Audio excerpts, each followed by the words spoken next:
Hello mga guys! Nakakagising ko nga lamang. Papunta ako sa kusina kasi may kukunin ako. Lakad lang nga pala tayo at mag-outfit check. Punta na tayong kusina.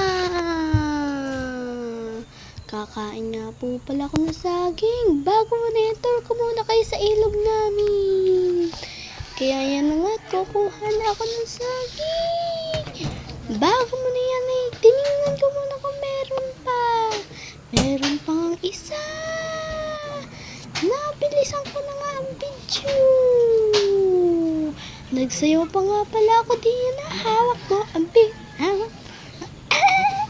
So nga pala, ang sarap ng kain ko dyan. For the dance lang ako dyan. Natumba na tuloy ako sa sobrang sarap. Prutas ba naman, aayuwan mo? Napatalo na lang talaga ako sa sobrang sarap. At napatalo nga pa ang aking mama diyan. Kung nagkaano ko. Sabi ko nga po pala nangain ako ng saging. So yan na nga guys. Tapos na ako kumain ng saging. Magpupunta ako ngayon sa kwarto. Hihiga muna ako. Di nga po pala ako makatulog. Kasi ba namang bumangon ka na.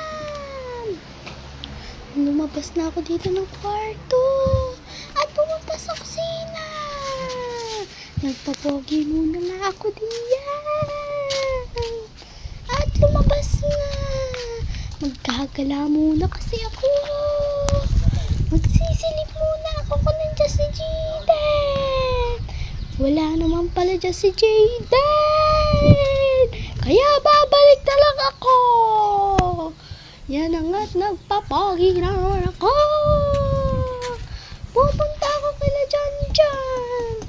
Bago mo na yan, pakita ko muna sa inyo mga ilaga kong isda. Yan nga po pala yung alaga kong isda. Ang iba po yung nagkamatayan na. Pupunta na po tayo kala Janjan. Dito nga po pala yung daan. Punta na po tayo at init. Katok muna po tayo. Tok tok tok. Pero walang tao. Balik na lang ako. Bye bye.